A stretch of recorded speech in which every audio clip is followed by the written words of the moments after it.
കഴിഞ്ഞ ദിവസം 13-കാരിയെ സഹപാഠികൾ ചേർന്ന് പീഡിപ്പിച്ചെന്ന വാർത്ത ഞെട്ടലോടെയാണ് കേരളം കേട്ടത്. സ്കൂളിലെ ശുചിമുറിയിൽ വെച്ചും സഹപാഠിയായ പെൺകുട്ടിയുടെ വീട്ടിൽ വെച്ചും തന്നെ പീഡിപ്പിച്ചെന്നായിരുന്നു വിദ്യാർത്ഥിനിയുടെ മൊഴി. 11 പേർക്കെതിരെയായിരുന്നു കുട്ടിയുടെ മൊഴി. ഇതനുസരിച്ച് പോലീസ് കേസെടുത്തിരുന്നു. ഇതിൽ പ്രായപൂർത്തിയായവർക്കെതിരെ പോക്സോയും രജിസ്റ്റർ ചെയ്ത് പോലീസ് അന്വേഷണത്തിലേക്ക് കടന്നു. അപ്പോഴാണ് ട്വിസ്റ്റ് നടന്നത്. ബ്രേക്കപ്പ് ആണ് പീഡന പരാതിക്ക് പെൺകുട്ടിയെ പ്രേരിപ്പിച്ചത്. കുട്ടിയുടെ പരാതിയിൽ പോലീസ് അറസ്റ്റ് ചെയ്ത 20-കാരനായ യുവാവിന് ക്രൂരമായ മർദ്ദനത്തിനാണ് ഇരയാകേണ്ടി വന്നത്. 2 വർഷം മുൻപാണ് യുവാവിന് ബൈപ്പാസ് സർജറി കഴിഞ്ഞത്. വ്യാജ പരാതിയിൽ നിരപരാധിയായ യുവാവിന് ഏൽക്കേണ്ടി വന്നത് കടുത്ത ശാരീരിക മാനസിക പീഡനം.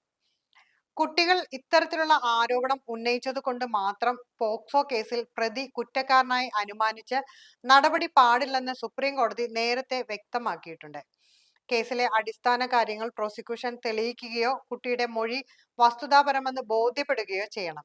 ഇത്തരം കാര്യങ്ങൾ തെളിയിക്കപ്പെട്ടാൽ മാത്രമേ പ്രതിയെ കോടതിക്ക് കുറ്റക്കാരനായി കാണാനാകൂ.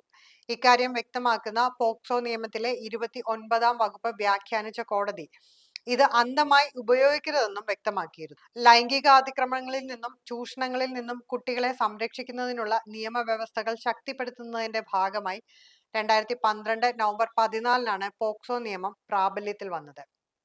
കുട്ടികൾക്കെതിരെയുള്ള ലൈംഗികാതിക്രമം, ലൈംഗിക പീഡനം, കുട്ടികളെ അശ്ലീല ചിത്രങ്ങൾ കാണിക്കൽ, അവരെ ഉപയോഗിച്ച് അശ്ലീല ചിത്രം എടുക്കൽ തുടങ്ങിയ കുറ്റകൃത്യങ്ങളിൽ നിന്ന് കുട്ടികളെ സംരക്ഷിക്കുക, അത്തരം കുറ്റകൃത്യങ്ങളുടെ വിചാരണയ്ക്കായി പ്രത്യേകം കോടതികൾ സ്ഥാപിക്കുക, പബ്ലിക് പ്രോസിക്യൂട്ടർമാരെ നിയമിക്കുക, കേസ് അന്വേഷണവും വിചാരണയും ബാലസൗഹൃദപരമാക്കുക എന്നിവയാണ് പോക്സോ നിയമത്തിന്റെ ലക്ഷ്യം.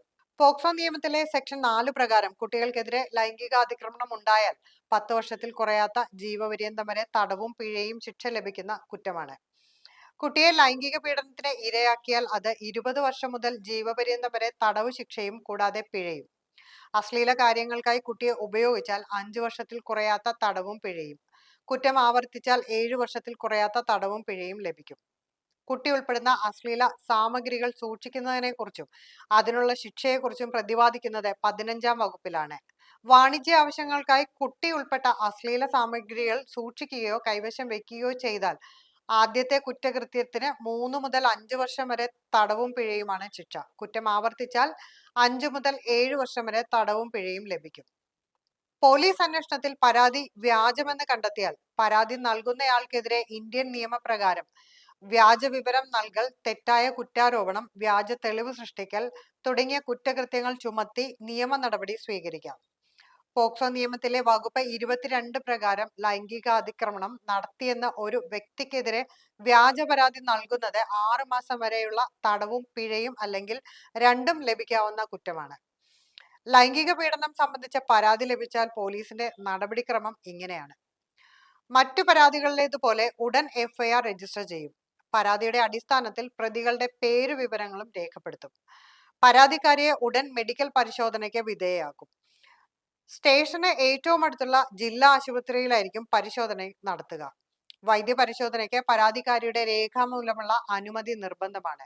പോക്സോ ഉൾപ്പെടെയുള്ള ഗൗരവമേറിയ കേസുകളിൽ പ്രതികളെ എത്രയും വേഗം കസ്റ്റഡിയിലെടുക്കും. പരാതി വ്യാജമെന്ന് തെളിഞ്ഞാൽ അറസ്റ്റ് രേഖപ്പെടുത്താതെ വിട്ടയക്കും. പരാതിയിൽ പറയുന്ന സംഭവം നടന്നിട്ടില്ലെന്നും കേസ് അവസാനിപ്പിക്കാമെന്നും കാട്ടി റെഫർ ചാർജ് എന്ന റിപ്പോർട്ട് പോലീസ് കോടതിയിൽ സമർപ്പിക്കും. പോക്സോ കേസുകളിൽ പോലീസ് ഇനിയും ജാഗ്രത പുലർത്തേണ്ടത് അനിവാര്യമാണ്. ബ്രേക്കപ്പിന്റെയും മറ്റ് വൈരാഗ്യങ്ങളുടെയും പേരിൽ നിരപരാധികളായ യുവാക്കളുടെ ജീവിതം തന്നെ ഇല്ലാതാക്കുന്ന അവസ്ഥയിലേക്കാണ് ഇപ്പോൾ കാര്യങ്ങൾ പോകുന്നത്. കുറ്റക്കാർ ശിക്ഷിക്കപ്പെടണം. അതുപോലെ നിരപരാധികൾ ശിക്ഷിക്കപ്പെടാതിരിക്കാനും സമൂഹത്തിൽ അപമാനിതരാകാതിരിക്കാനും ജാഗ്രത അത്യാവശ്യമാണ്.